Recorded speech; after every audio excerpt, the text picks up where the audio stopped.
మంచిది ప్రియమైన దేవుని పిల్లలారా, మరొక వారంలో మీతో కలిసి చక్కని మాటలు వినిపించుటకు దేవుడు చూపిన గొప్ప తెరిచిన ద్వారాలను బట్టి, చూపిన కృపను బట్టి కన్నతండ్రి అయిన దేవాతి దేవునికి ప్రభువైన యేసుక్రీస్తు నామమున పేరిట కృతజ్ఞతాస్తుతులు చెల్లిస్తూ పరిశుద్ధాత్మ నడిపింపు చేత మీ మధ్య ఇటు విధముగా మీ ఎదుట కూర్చొని ఆయన విలువైన మాటలు శ్రద్ధ కలిగి, జాగ్రత్త కలిగి మరి మీకు వివరించాలని, చూపించాలని, నేర్పించాలని దేవుడి యొక్క సంకల్పము ద్వారా ఇటు విధమైన విషయానికి పూనుకొని ఉన్నాం. అందును బట్టి దేవునికి కృతజ్ఞతాస్తుతులు చెల్లిస్తూ మరి ఇంతటి చక్కటి సమయాన్ని సద్వినియోగపరుచుకొని దేవుని వాక్యం వినటానికి సిద్ధపడిన మీ అందరికీ మన ప్రభువు ప్రియ రక్షకుడైన యేసుక్రీస్తు ప్రభు వారి యొక్క విలువైన నామం బట్టి మీ అందరికీ నా ప్రత్యేకమైన శుభములు, వందనాలు తెలియజేస్తున్నాను. ప్రియులారా, అందరూ క్షేమముగా, జాగ్రత్తగా, బలవంతులుగా ఉన్నారని, ఉండాలని కోరుకుంటూ, విశ్వసిస్తూ ఈనాటి సందేశంలోనికి, దైవ సందేశంలోనికి మనం ప్రవేశించుదాం. శ్రద్ధగా చిన్న సహాయార్థం ప్రార్థన చేసుకుందాం. ఆ తదుపరి లేఖనంలోనికి మరొక మంచి విషయాన్ని మనం విందాం. సర్వోన్నతుడా, సర్వాధికారి, జీవాధిపతి, మీ ఉన్నతమైన భాగ్యాన్ని బట్టి, మీరు ఇచ్చిన ధన్యతను బట్టి, అద్భుతమైన కాపుదలను బట్టి మీకు స్తోత్రాలు. ప్రభువా, ఈ యొక్క సమయమున నీ పిల్లలు దేవుని వాక్యం వినడానికి కూర్చున్నారు. చెప్పటానికి నేను సిద్ధపడి ఉన్నాను. నీ పిల్లలు వింటున్నప్పుడు తమ్మును తాము జాగ్రత్త పరుచుకొని హృదయాలను నీ కొరకు అప్పగించుకుని సమర్పించుకునే భాగ్యం ఇమ్మని, సహాయం చేయమని, వాక్యం వింటున్న పిల్లలను దీవించమని, ఆశీర్వదించమని, ఆత్మ సంబంధమైన కృప, కనికరం, దయ, జాలితో ఆశీర్వదించమని, పరలోక రాజ్య వారసత్వం సంపాదించుకునే భాగ్యం అనుగ్రహించమని, ఈ ప్రపంచం వ్యాప్తంగా ఎంతమంది పిల్లలు వింటున్నారు అందరిని దీవించమని యేసు నామమున అడుగుచున్నాను తండ్రి, ఆమేన్. ప్రియమైన దేవుని పిల్లారా, మీ అందరికీ మరొకసారి ప్రత్యేకమైన వందనాలు. ఈరోజు మనం ధ్యానించబోతున్న అంశం అనంతుని యొక్క అద్భుతమైన నిర్మాణము ఏమిటి? అనంతుడు అనగా అమరత్వం లేనివాడు. అనంతుడైన దేవుడు భూమి మీద ఉన్న పరిమితం కలిగిన మానవునికి ఇస్తున్న సందేశం, సమాధానం ఇప్పుడు మనం వినబోతున్నాం. అనంతుడు అంటే అత్యున్నత సింహాసనసీనుడు, పరిమితి లేనివాడు, సర్వవ్యామి, సమస్తానికి కారణభూతుడు. అటువంటి అనంతుడు, అనంతమైన దేవుడు, అత్యున్నతమైన దేవుడు ఈ భూమి మీద ఒక అద్భుతమైన కట్టడ, ఒక అద్భుతమైన నిర్మాణం, ఒక అద్భుతమైన సృష్టి ఏముంది, ఏమిటి అన్నది ఈరోజు మన సందేశం. అనంతుని యొక్క అద్భుతమైన సృష్టి, అద్భుతమైన కట్టడ ఏంటో వినబోతున్నాం. ప్రియులారా, ప్రియమైన దేవుని పిల్లారా, దేవుని వాక్యం మనకి పరిపూర్ణంగా అర్థం అవ్వాలంటే గడిచిన వారం చెప్పాను, మనకి పరిశుద్ధాత్ముని అభిషేకం ఉండాలి. ఎందుకంటే చాలా విషయాలు చెప్పాను. అయితే మరొక్క మాట మీరు జ్ఞాపకం చేసుకోవాలని కోరుకుంటున్నాను. కొరింథీయులకు పౌలు గారు మొదటి పత్రిక రాస్తూ 2వ అధ్యాయానికి వచ్చి అక్కడి నుంచి 13వ వచనంకి వచ్చిన తర్వాత ఆయన అంటాడు, ఆత్మ చెప్పు సంగతులు ఇవి. ఆత్మ చెప్పు సంగతులను ఆత్మ చెప్పు సంగతుల చేత సరిచూచుచు బోధించాలి. అంటే ఈ యొక్క పరిశుద్ధ గ్రంథములో ఉన్న 66 పుస్తకాలు మనకు అర్థం అవ్వాలి అంటే, అర్థం కావాలి అంటే తప్పకుండా నీకు పరిశుద్ధాత్మ ఉండాలి. ఎందుకు అంటే రాసింది ఆయనే, రాయించింది ఆయనే. కన్న తండ్రి అయిన దేవాతి దేవుడు చెప్పినప్పుడు అది యేసుక్రీస్తు ప్రభువారి యొక్క ఆజ్ఞ మేరకు పరిశుద్ధాత్ముడు దాన్ని ఇంప్లిమెంట్ చేసి తన ప్రవక్తలను భక్తులను రేపి ఈ వాక్యమును రాయించడం జరిగింది. తండ్రి దగ్గర వినిన సంగతులు యేసుక్రీస్తు ప్రభువారు, యేసుక్రీస్తు ప్రభు వాటిలో పరిశుద్ధాత్ముడు తీసుకుని మన సర్వసత్యంలోకి నడిపిస్తున్నాడు. యోహాను గారు ఇది చెప్తాడు ఆయన. కాబట్టి పరిశుద్ధాత్ముడు రాయించిన ఈ పరిశుద్ధ గ్రంథం నీకు అర్థం అవ్వాలంటే తప్పకుండా పరిశుద్ధాత్ముడు మనకు సహాయము చెయ్యాలి. ఒకసారి చదువుదామా ఆ వచనాన్ని, ముందుకు వెళ్ళిపోదాం. మనుష్య జ్ఞానము నేర్పు మాటలతో గాక ఆత్మ సంబంధమైన సంగతులను సరిచూచుచు ఆత్మ నేర్పు మాటలతో వీటిని గూర్చి మేము బోధించుచున్నాం. ప్రకృతి సంబంధమైన మనుషుడు దేవుని ఆత్మ విషయంలో అంగీకరింపడు, అవి అతనికి విర్రితనముగా ఉన్నవి. అవి ఆత్మానుభవము చేతనే వివేచింపదగును గనుక అతడు వాటిని గ్రహింపజాలడు. ఆత్మ సంబంధమైన వాడు అన్నిటినీ వివేచించును గాని అతడు ఎవని చేతనని వివేచింపబడడు. ఈ పరిశుద్ధ గ్రంథములో ఉన్న విషయాలు కలెక్టర్ గారు కూడా అర్థమవ్వవు పరిశుద్ధాత్మ లేకపోతే. లోక సంబంధమైన వారికి అర్థమవు, అపార్థం చేసుకుంటారు, అపార్థం చేసుకుంటున్నారు ఎప్పటికీ కూడా. దేవుని మనసు ఎరిగిన వారు, దేవుని మనసు ఎరగని వారుగా మిగిలిపోయి ఈ సమాజంలో బ్రతుకుతున్నారు ప్రియమైన దేవుని సంగమా. కాబట్టి మరి అటువంటి పరిశుద్ధాత్ముడు మనకి ఏం బోధిస్తున్నాడో ఈరోజు అటువంటి సందేశాన్ని కొన్ని నిమిషాలు జాగ్రత్తగా సమయానుకూలంగా విందాం. అనంతుని యొక్క అద్భుతమైన కట్టడ ఏంటి? ప్రియులరా, పరిశుద్ధ గ్రంథములో దేవుడు తన భక్తుడైన తన్ని రాజుగా నియమించినటువంటి మహారాజైన సొలొమోను గారి చేత ఒక మాట రాయించాడు. ప్రియులారా రండి, బైబిల్లో 2 కీర్తనలు, అది అందరికీ సుపరిచితమైన కీర్తనలే. ప్రతి సేవకుడు, ప్రతి విశ్వాసి ఆ కీర్తన చదివిన వారు ఎవరు ఉండరు, 2 వినని వారు కూడా ఎవరు ఉండరు. 127వ కీర్తన, 128వ కీర్తన, ఇవి యాత్ర కీర్తనలు అని ఉంది, సొలొమోనుది అని మనం తప్పకుండా మనం అంగీకరించాలి. ఈ 27, 128 2 ఒకటే కీర్తన, 2 కూడా ఒకటి. ఏంటంటే అటు వ్యక్తిగతముగా ఇటు కుటుంబపరంగా, అంటే ఒక వ్యక్తిని కట్టాలన్న దేవుడే, ఒక కుటుంబాన్ని కట్టాలన్న దేవుడే అని చెబుతున్నాడు సొలొమోను గారు.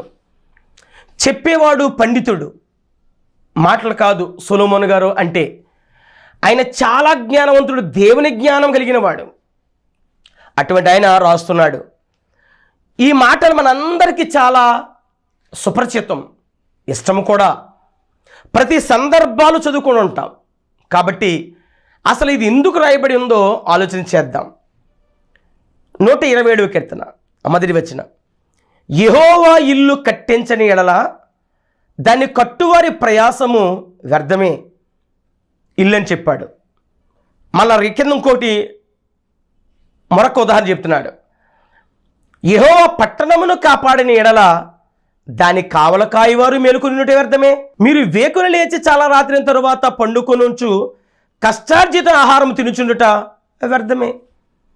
అంటే అల్టిమేట్గా ఈ కీర్తనలో మనం ఏమి నేర్చుకోవాలి ఆ మాటలు అంటే, దేవుని అనుమతి లేకుండా నీవు నేను ఏది చేసినా అది వ్యర్థమే అంటున్నాడు ఆయన. అయితే దీన్ని ఎలా అర్థం చేసుకున్నారు చాలామంది అంటే, దేవుడు ఇల్లు ఆయన కట్టకపోతే, మన ఇంటిని ఆయన నిర్మించకపోతే కట్టువారి ప్రయాస అంతా వ్యర్థమైపోతుంది అని ఉంది అని మనం అర్థం చేసుకుంటున్నాం. మ్యాక్సిమం చాలా మట్టుకు నేను చాలా విషయాలు విన్నాను. గృహ ప్రతిష్ఠ విషయాల్లో, మందిర ప్రతిష్ఠ విషయాల్లో, ప్రతి కూడికలో కూడా ఈ వచనం చదువుతారు. మ్యాక్సిమం కృతజ్ఞతాస్తుతి కూడికలను. ప్రియులారా, దేవుడు ఇల్లు కట్టించాలంట, కట్టించకపోతే వ్యర్థమంట. ఆయనే కట్టించాలంట. పోనీ క్రైస్తవులుగా మనం అనుకుంటే, మరి క్రైస్తవులు అంటే క్రీస్తుని ఎరగని వారు, క్రీస్తుని అంగీకరించిన వారు ఇల్లు కట్టుకుంటున్నారు. పెద్ద పెద్ద బిల్డింగులు, అంతస్తులు, మరి వాళ్ళ ప్రయాసం వ్యర్థం కాలేదు కదా.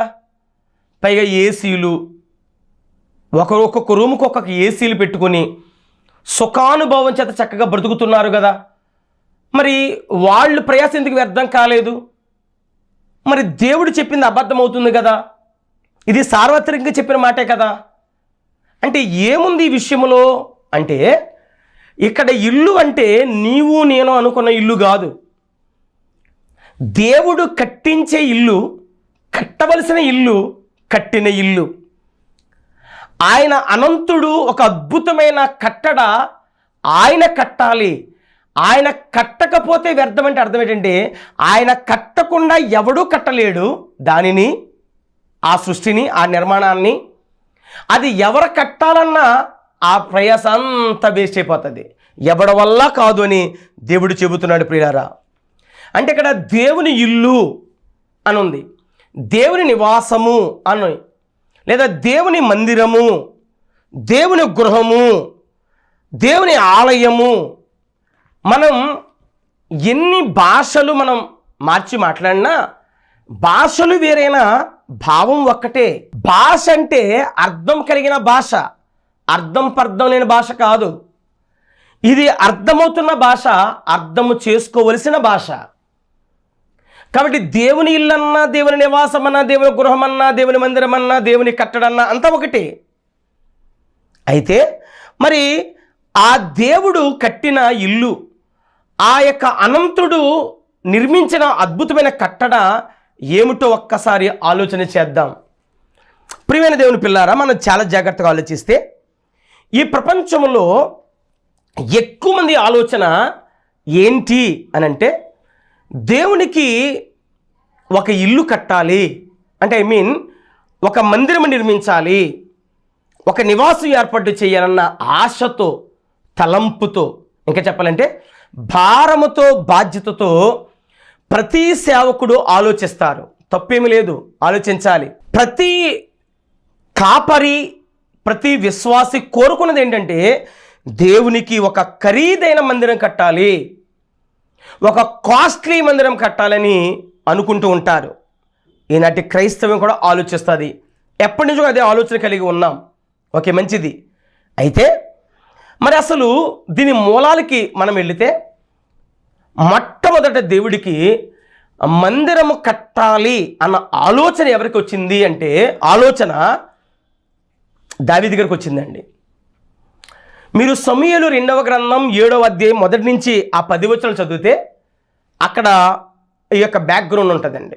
దేవుడు దావీదు గారికి నలుమూలల సంపూర్ణ విజయాన్ని ఇచ్చిన తర్వాత ఆయన నెమ్మది కలిగి తన అంతఃపురములో ఆయన పడుకున్నప్పుడు, ఆయన పైకెత్తి చూసినప్పుడు దేవదారు మ్రాణులతో కట్టబడిన అంతఃపురం చూసి పరవశించిపోయి, అరే తను తాను స్వపరీక్ష చేసుకుంటున్నాడు. నేను గొర్రెల దొడ్లో ఉన్న నన్ను ఈ గొప్ప అంతఃపురంలో తీసుకొచ్చిన అనంతుడైన అద్భుతమైన దేవునికి నేను ఏదైనా చేయగలిగింది ఏమైనా ఉందా అని ఆలోచించి, అప్పుడు తనకొచ్చిన తలంపుని, తన ఆలోచనని నాతాను ప్రవక్తని పిలిచి, అయ్యా దైవజనుడా, మరి నేను దేవునికి ఒక మందిరాన్ని కట్టాలనుకుంటానయ్యా, ఒక నివాస స్థలం. ఆయన ఎప్పుడూ గుడారాలోనే ఉన్నాడు, ఆయన టెంట్లోనే ఉన్నాడు, ఆయనకు ఒక మందిరం కట్టాలి అని నాకు ఆలోచన వచ్చింది. మరి ఏంటయ్యా మీ ఆలోచనకి దైవజనుని అడిగాడు మందిరం కట్టడానికి దావీదు గారు. ఈరోజు మనం దీన్ని బట్టి ఏమి నేర్చుకోవాలంటే, ఒక మందిరం కట్టాలంటే ఈరోజు ఎలాగున్నారంటే, ఎవరి ఇంటి దగ్గర పాస్టర్ గారి మీద వ్యతిరేకత వస్తే, సంఘంలోకి ఎలా ఏదైనా డిస్ప్యూట్స్ వస్తే వెంటనే ఇంటిపైన షెడ్ వేస్తున్నారు, లేదా ఏదైనా చిన్న స్థలం ఉంటే షెడ్ వేస్తున్నారు. దానివల్ల నువ్వు ఎంత నష్టపోతున్నావో, ఎంత నష్టపోతావో ప్రియ సహోదరి సహోదరుడు ఆలోచన చేయి. నీవు దాన్ని పూనుకోకూడదు. దైవజనుల పర్యవేక్షణలో దేవుని అనుమతితో మందిరం నిర్మించాలి. నీకు ఎలా తోస్తే అలాగ ప్రయాణం చేయక దెబ్బతింటావు. దావీదు మహారాజు అంతటి వాడే మందిరం, తనకు వచ్చిన ఆలోచన అంత విజయవీరుడే, ధీరుడే, అంత పరమభక్తుడే నాతాను ప్రవక్తని పిలిచి అడుగుతున్నాడు, ఏం చేస్తే బాగుంటుంది, నాకు ఎలా ఉందో ఆలోచన అంటే. అప్పుడు ప్రవక్త నాతాను గారు, సరే ఓకే మంచిది, ప్రార్థన చేద్దాం. నీ తలంపు నీ ఊహ ఏదైతే అన్నీ చేసేయి, నువ్వు ఆలోచించింది అన్నాడు. అప్పుడు దేవుడు కూడా నాతానికి ఇలాగా దావీదు గారికి కూడా ప్రత్యక్షమై, అబ్బాయి నాకు మందిరం కట్టాలని కట్టించుకోవాలని నాకు ఉంది, అయితే నాకు ఒక మంచి మందిరం కడిది కానీ అయితే నువ్వు కట్టొద్దు, అది నీ కొడుకు ద్వారా నేను నెరవేర్చుకుంటాను, నువ్వు మందిరం కట్టొద్దయ్యా అని చెప్పాడు దేవుడు. అప్పుడైతే దావీదు గారు దానికి నొచ్చుకోకుండా, సరే ప్రభువా ఇచ్చినంత అనుమతిని బట్టి మీకు స్తోత్రాలని చెప్పి, తర్వాత ఆ మాటను అతను నిశ్చయపరుచుకుని దేవుడికి ఇచ్చిన మాటను బట్టి తన కడుపును పుట్టిన సొలొమోను గారు ఆయన కట్టే వరకు కూడా దావీదు గారు ఏం చేశారంటే దానికి కట్టడానికి కావలసిన సామాగ్రి మెటీరియల్ అంతా కూడా చాలా మటుకు ఈయన సమకూర్చాడండి. దావీదు గారే మందిరానికి కావలసినంతా కూడా సమకూర్చాడు. ఎవరు? దావీదు గారు. అయితే ఆ మందిర నిర్మాణం దావీదు గారి కాలంలో జరగకపోయినా తన గర్భవాసన వచ్చిన సొలొమోను గారి యొక్క సొలొమోను గారు ఆ మందిరాన్ని, ఒక గొప్ప మందిరాన్ని కట్టి ఆ పనిని జరిగించడం జరిగింది తన కుమారుడు. అయితే ఈ మందిరాన్ని సొలొమోను గారు 7 సంవత్సరాలు నిర్మించాడు. ఆయన 7 సంవత్సరాలు కట్టాడు. ఆయన ఆ 7 సంవత్సరాలు కట్టిన తర్వాత సొలొమోను గారు ఆ మందిర ప్రతిష్ఠిత రోజున ఆయన ఎలాంటి మాటలు మాట్లాడుతున్నాడో ఒకసారి మనం ఈ విషయాలు ఆలోచన చేద్దాం. ముందుగా రండి, రాజుల మొదటి గ్రంథం నేను రెఫరెన్స్ ఇస్తాను, ప్రతిదాన్ని కూడా చక్కగా ఆలోచన చేయండి. రాజుల మొదటి గ్రంథం 6వ అధ్యాయము 37-38 వచనాలు. 4వ సంవత్సరము జీపను మాసమున యెహోవా మందిర పునాది వేయబడిను. 11వ సంవత్సరము బూలు అని 8వ మాసమున దాని ఏర్పాటు చొప్పున దాని ఉపభాగమన్నిటితోనూ మందిరం సమత్వమైన 7 సంవత్సరములు సొలొమోను దానిని కట్టించుచుండెను. 7 years పట్టిందండి మందిరం కట్టడానికి. ఎవరికి? దావీదు గారి కుమారుడైన సొలొమోను గారికి. రైట్, బాగుంది. అయితే ఈ సొలొమోను గారు ఈ మందిరాన్ని కట్టిన తర్వాత ఈ మందిరాన్ని దేవునికి ప్రతిష్ఠిత చేస్తూ ఆ మందిరం యొక్క బలిపీఠం దగ్గర బలులు అర్పించి అక్కడికి ఇశ్రాయేలీయుల 12 గోత్రాలని సమకూర్చి వాళ్ళందరూ వినుచుండగా ఒక అనౌన్స్మెంట్ చేశాడు ఆ మందిరం దగ్గర నిలబడి. ఇప్పుడు ఆ మాటలు, ఇటువంటి మాటలు ఒక్కసారి ఆలోచన చేద్దాం. ఇదే రాజుల మొదటి గ్రంథం 8వ అధ్యాయము 22వ వచనం. ఇశ్రాయేలీయుల 12 గోత్రాల సమాజకులందరూ చూచుచుండగా సొలొమోను యెహోవా బలిపీఠం ఎదుట నిలవబడి ఆకాశం తట్టు చేతులెత్తి ఇట్లనెను, యెహోవా ఇశ్రాయేలీయుల దేవా, ఇశ్రాయేలీయుల దేవా అని మాట్లాడుతూ దేవునితో 24వ వచనం. నీ దాసుడైన తండ్రి దావీదునకు నీవి చేసిన వాగ్దానమును స్థిరపరిచి నీవిచ్చిన మాటను నేడు నెరవేర్చి ఉన్నావు అని మాట్లాడు. 26వ వచనం తర్వాత అంటాడు, ఇశ్రాయేలీయుల దేవా దయచేసి నీ దాసుడును నా కన్న తండ్రి అయిన దావీదుతో నీవు సెలవిచ్చిన మాట నిశ్చయపరచుము. ఏంటి అని మాట్లాడుతూ దేవుడు ఖచ్చితంగా ఈ లోకముందు నివాసము చేయడు అన్నాడండి. ఇదేటండి మరి ఈ భూమి మీద సొలొమోను కట్టిన మందిరం గొప్ప మందిరం, బంగారు దేవాలయం, స్వర్ణ దేవాలయం, శృంగార దేవాలయం అంటారు దానిని. అంత గొప్ప దేవాలయం కట్టిన 7 సంవత్సరాల కష్టపడి కట్టి బంగారంతో కట్టిన దేవాలయం, దేవదార మ్రాణులతో కట్టిన దేవాలయంలో అన్నాడు ఆ 12 గోత్రాలు ఎదుట ఆ ప్రతిష్ఠ రోజు అంటున్నాడు, ఖచ్చితంగా నేను కట్టిన ఈ మందిరములో నీవు ఉండవు. అదే అన్నాడండి అక్కడ. ఈ లోకమందు ఆయన నివాసము చేయడు, ఆకాశ మహాకాశముల సైతము నిన్ను పట్టజాలవు, నేను కట్టించిన ఈ మందిరం ఎలాగు పట్టును. అదేంటండి, గొప్ప ట్విస్ట్ ఇచ్చాడండి. అంత గొప్ప మహామందిరం కట్టిన ఆయన అంటున్నాడు ఈ మాటలు. నువ్వు నేను కాదు, ఆయన అన్నాడు, ఆకాశ మహాకాశాలు పట్టజాలని దేవా, నువ్వు అంత వైశాల్యం కలిగిన దేవుడవు, నేను కట్టిన ఈ చిన్న మందిరం ఎలాగు పట్టును, ఖచ్చితంగా నువ్వు ఇక్కడ నివాసం చెయ్యు అన్నాడు ఆయనే.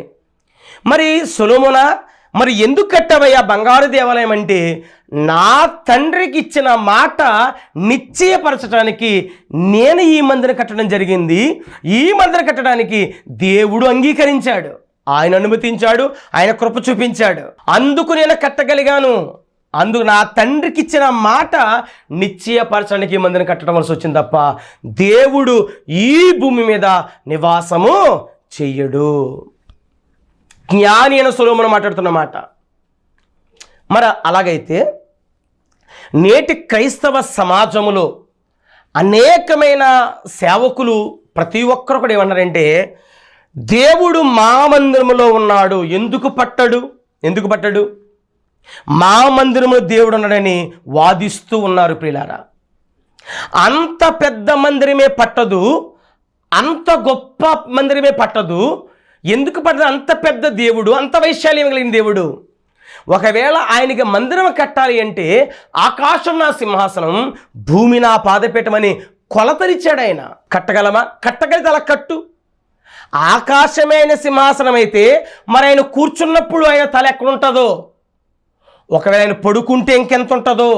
అందుకే ఆకాశ అంచు ఇప్పటికి ఎవరికి తెలీదు. ఈ ఆకాశం కాదు, ఈ ఆకాశం అంచే కొనుక్కోకపోతే దేవుడుండే పరమాకాశం, పరలోకం, ఆకాశ మహాకాశంలో దాటి పట్టజాలని దేవుడు పరలోకంలో పడతాడు. అంటే ఆకాశాలు పట్టజాలని ఈ యొక్క అంత గొప్ప దేవుడు పరలోకములో ఉన్నాడంటే అదెంత గొప్పదో, అదెంత పెద్దదో మీ ఇమాజినేషన్కి వదిలేస్తున్నాను ప్రియులారా. ఊహకి అందదు. అంత గొప్ప దేవుడికి నేను కట్టిన ఈ చిన్న మందిరం ఎలాగూ పట్టున్నాడు సొలొమోను గారు. ఎరిగినవాడు, ఆత్మీయ నేత్రాలు కలిగినవాడు, ఆత్మీయ ఆలోచన కలిగినవాడు ఖచ్చితంగా ఈ భూమి మీద తండ్రి నివాసం చేయడు, ఖచ్చితం అన్నాడండి. మరి మనమేమన్నామంటే దేవుడు మా మందిరం ఉన్నాడు రండి అంటున్నాం. దేవుడు నిజంగా 4 గోడలతో నిర్మించిన ఏసీ బంగాళాల్లో దేవుడు ఉన్నాడా అని అంటే, నువ్వు చెప్పింది నిజమైతే సొలొమోను చెప్పింది అబద్ధము అవ్వాలి.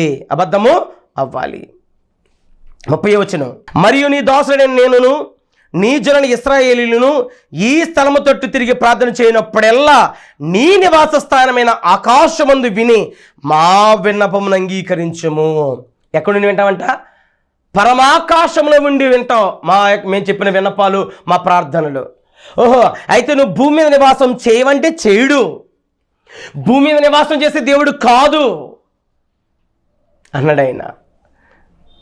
భూమి మీద మానవుడు నివసించడానికి మానవులకి నివాసయోగ్యంగా ఇచ్చాడు దేవుడు. దేవుడు ఉండేది పరమందు, పరమాకాశం, పరలోక రాజ్యం. ఆయన ఎక్కడ ఉండడు, ఖచ్చితం, నిశ్చయం. 32వ వచనం, నీవు ఆకాశమందు విని. 34వ వచనం, నీవు ఆకాశమందు విని. 36వ వచనం, నీవు ఆకాశమందు విని. 43వ వచనం, నీ ఆకాశము నీ నివాస స్థలమందు నీవి విని. 45వ వచనం, ఆకాశమందు నువ్వు వారి ప్రార్థన విన్నపములు విని వారి కార్యమును నిర్వహించుచుము. 49వ వచనం, ఆకాశమును నీ నివాస స్థలమందు నీవు వారి ప్రార్థన విన్నపములు విని వారి కార్యములను నిర్వహించి. అర్థమవుతుందండి? ఆకాశం ఆకాశం ఆకాశం అన్నాడండి. దేవుడు ఈ లోకం నివాసం చేయడు అని సాక్షాత్తు సొలొమోను చెప్పాడు. పాత నిబంధన అయ్యా, అది పాత నిబంధనలు చెప్పాడండి, కొత్త నిబంధనలు కాదు కదా అంటాం మనం. కొత్త నిబంధనలో అనేక మంది యూదులు, శాస్త్రులు, పరిసెలు, సద్దుకైలు, యోధామత పెద్దలు, ధర్మశాస్త్రపు దేశకులు, అనేక 12 గోత్రాలు యూదులు మొత్తం అందరం నిలబడి ఉన్నప్పుడు వారి మధ్య రొమ్ము ఇరగదీసి మాట్లాడుతున్నాడు మహావీరుడు, ధీరుడు స్టెఫను గారు. అటువంటి స్టెఫను గారు తన వాక్య ప్రసంగంలో, తన సందేశంలో అపోస్తల కార్యాల గ్రంథం 7వ అధ్యాయం 47వ వచనంలో ఆయన ఏం మాట్లాడుతున్నాడో ఒక్కసారి ఆలోచన చేద్దాం ప్రియమైన దేవుని సంగమా. ఏ విషయాన్ని కోట్ చేస్తున్నాడో, ఏ సంగతిని అతను కోట్ చేసి మాట్లాడుతున్నాడో ఆలోచన చేద్దాం. 7వ అధ్యాయము 47-50 కాంప్లెక్స్ సెంటెన్స్ కలిపి చూడండి. అయితే సొలొమోను ఆయన కొరకు మందిరం కట్టించెను, అయినను ఆకాశము నా సింహాసనం, భూమి నా పాదపీఠం, మీరు నా కొరకు ఎలాంటి మందిరం కట్టుదురు, నా విశ్వాస స్థలం ఏది, ఇవన్నీ నా హస్తకృతంలో కావని ప్రభు చెప్పుచున్నాడు అని ప్రవక్త పలికిన ప్రకారం సర్వోన్నతుడు హస్తకృతం ఆలయంలో నివసింపడు. ముష్కరులారా వినండి అన్నాడండి స్టెఫెను. కడుపు మండిపోయిన మాటలకి, అక్కడ వాళ్ళకి అర్థం కాక. ఈరోజు ఇప్పుడు ఈ చెబుతున్న ఈ మాటలు ఒకవేళ నీ అంగీకరించలేకపోతున్నాయేమో, కానీ అంగీకరించక తప్పదు ప్రియులారా. నీవు నేను కట్టిన మందిరంలో ఆయన ఉండడు. మనుషులు కట్టే మందిరానికి సరిపో.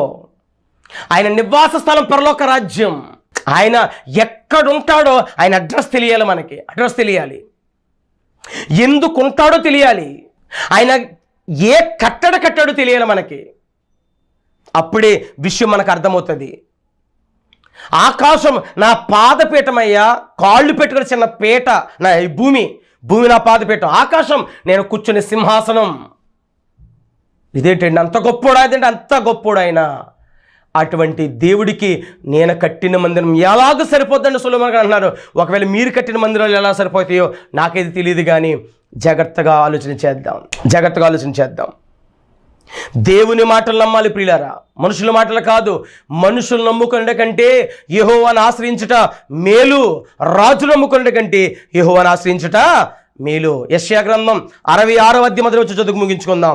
యెషయా గ్రంథం 66వ అధ్యాయం మొదటి వచనం, యెహోవా ఇలాగ ఆజ్ఞించుచున్నాడు, ఆకాశం నా సింహాసనం, భూమి నా పాదపీఠం, మీరు నా నిమిత్తము కట్టనుద్దేశించు ఇల్లు ఏ పాటిది? ముగ్గురు చెప్పారండి. ఇటు సొలొమోను గారు చెప్తున్నాడు, ఇటు యెషయా గారు చెబుతున్నాడు, అటు స్టెఫెను గారు కూడా మాట్లాడు. ఎలా సరిపోతుంది మనం కట్టే చిన్న ఇల్లు? మనం కట్టే ఈ మందిరం ఎలాగూ దేవునికి పడుతుంది? అందులో ఆయన ఎలాగ నివసిస్తాడు? దేవుని మాటలు బేస్ చేసుకుని మనం ముందుకు వెళ్ళాలి పిల్లరా. దేవుడు హస్తకృత ఆలయంలో నివసించడు పిల్లరా. నీవు నేను చెప్తుంది ఏ మాటైనా పరిశుద్ధ గ్రంథములో ఉండి తీరాలి. మరి అలాంటప్పుడు ఎందుకు కడుతున్నారు మందిరాలు? కట్టొద్దా? కట్టు, తప్పేమీ లేదు. కానీ కడుతుంది ఎందుకు కడుతున్నావు? అసలు కట్టవలసింది ఏంటి? దాని గురించి అవగాహన లేకుండా నువ్వెన్ని కట్టడాలు కట్టి నువ్వెన్ని మభ్యపెట్టే మాటలు చెప్పినా అది వ్యర్థం. దాని ద్వారా మనం పొందుకునే మేలు కంటే కీడే ఎక్కువ. అటువంటి కీడు నష్టం మనకు కలగకూడదని దైవజనునిగా ఆవేదన భారం కలిగి మాట్లాడుతున్నాను పిల్లారా. మభ్యపెట్టొద్దు మనుషుల్ని. విశ్వాసులు మభ్యపెట్టకుండా వారికి సరియైన సమాధానం చెప్దాం, వారికి సమయోచిత జ్ఞానం నేర్పిద్దాం. మనోనేత్ర విలిగింపబడంగా ఎప్పుడైతే అర్థమవుతుందో అప్పుడు మార్పు కలుగుతుంది. ఎందుకు కడుతున్నాం మన మందిరాలు? మనం ఎందుకు పెద్ద పెద్ద కట్టడాలు కడుతున్నాం? మనం కట్టే మందిరం దేవుడు సరిపోతుందా? మరి సొలొమోనుకి ఇలాగెందుకు అంటున్నాడు అన్నదాన్ని వచ్చే వారం ధ్యానం చేద్దాం. ప్రార్థన చేసుకుందాం. తలలు వంచండి, కళ్ళు మూయండి. మహాపరిశుద్ధుడ కన్న తండ్రి నీకు స్తోత్రాలు. మహాప్రభు మీ ఉన్నత నామానికి స్తోత్రాలు. నేను యొక్క సమయమున నీ పిల్లలకి ప్రభువా అనంతుడైన అద్భుతమైన కట్టడ ఏంటో, నిర్మాణం ఏంటో కొంచెం మాటలు వివరించామన్నయ్య.